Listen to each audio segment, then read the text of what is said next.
Have you ever had an ugly cry because life has beat you down once again? Have you ever stood at the bottom of a giant hill and you're paralyzed with fear because you're not even sure how to take that first step? I recently sat down with one woman whose entire life was flipped upside down and she had to start over again at rock bottom.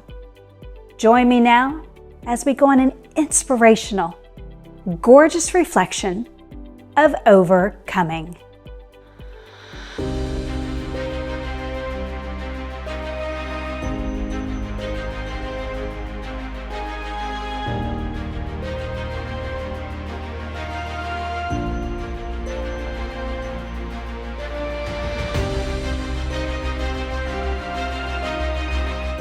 Secily Wilson, and I hate when people ask me, who are you?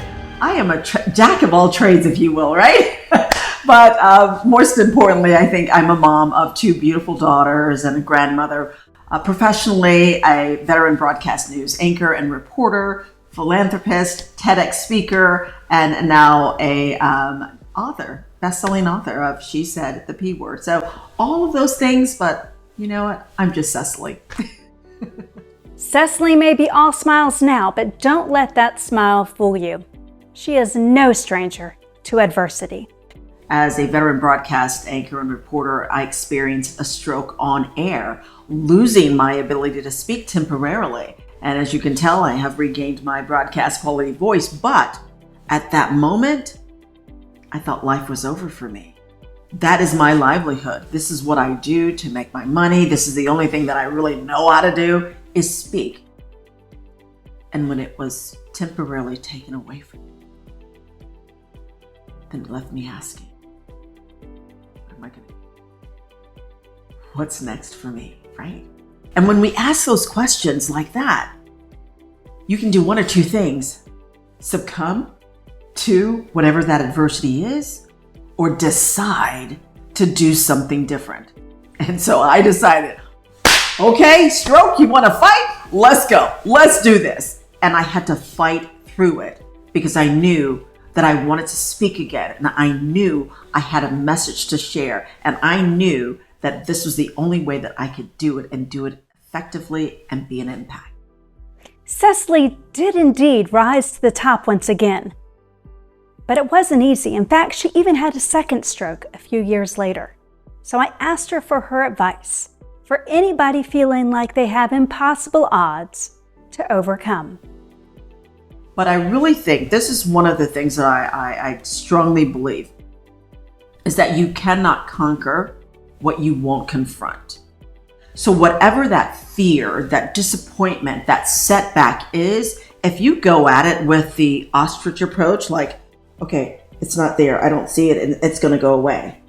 It's not, because when you raise your head, it's going to be right in front of you, looking at you. And so what are you going to do? And I like it, look at it right in the eye again and say, okay, if you want to fight, let's go, because I'm not going out like a sucker. I'm going to do the best that I can to push. And even though it hurts, and I like to say, I remember hearing Joyce Myers. I love Joyce Myers. And Joyce Myers used to say all the time, do it and do it afraid. Do it afraid. Because even if you're doing it one step, if all you can muster up the energy to do is take one little tiny step, okay, one another, and then another one. And before long, it's like that little engine that could, I think I can. Oh my God, I did it. And then when you look back at what you thought was going to overtake you, you've actually, I did it. I did it. I did it afraid. I did it with tears in my eyes. I did it with pain in my heart. But I did it, and I'm still here. When I experienced that stroke in 2004, life started to fall apart. My contract at the station ended. My marriage fell apart to my college sweetheart. I did not have my salary. Got my voice back, but then I lost my home to foreclosure. All of these things sent me into a silent depression of what am I going to do now? What's next? And so I remember sitting in my room after moving out of my home in Heathrow into a 2-bedroom apartment. And crying about all the stuff that I had and I had nowhere to put. And my dearest girlfriend, she said, Cecily, shut up and quit your whining and go find a group of women in transition and give them all the stuff that you have nowhere to put. That was the spark that ignited WOW Legacy Group, which is an acronym for Women Overcoming with Willpower, and my nonprofit. And we are now in our 10th year celebrating, transforming, educating, and inspiring women who have faced life adversities, be it through divorce or job loss or domestic violence or whatever that adversity is that's caused them to become paralyzed and feeling like they can't move. So we intentionally make sure that we give them the tools, the resources to hit the reset button, start life over, and imagine the possibilities when you do the hard stuff and do it afraid. Do it afraid. Brave words from Cecily. She had found her voice, and she wanted to share it even further. I love this, Bess. When life beats you down, I remember having the ugly cry like this so many times. That ugly cry when you are in that fetal position and you feel like you can't get up.